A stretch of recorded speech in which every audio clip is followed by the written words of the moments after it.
সম্মানিত দিনী ভাই এবং বোনেরা, আরাফার দিবসের একটি আমল দ্বারা স্বামী স্ত্রীর মধ্যকার সমস্ত ঝামেলা মনোমালিন্য দূরীভূত করা সম্ভব।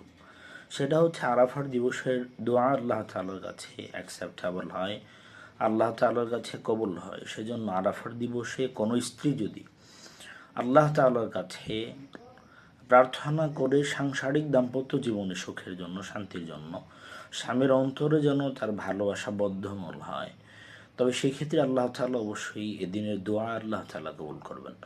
দাম্পত্য জীবনের যাবতীয় মনোমালিন্য ঝামেলা দূর করার অর্থে আমরা আরাফার দিবস আল্লাহ তাআলার কাছে বেশি বেশি দোয়া করব। বিশেষ করে সালাতুল হাজাত পরে যদি আমরা দোয়া করি, তবে আল্লাহ তাআলা আমাদের দাম্পত্য জীবন সুখময়, শান্তিময়, স্বাচ্ছন্দ্যময় করবেন বলে আশা করা যায়। আসুন আমরা আরাফার দিবসে দাম্পত্য জীবনের কলহ দূর করতে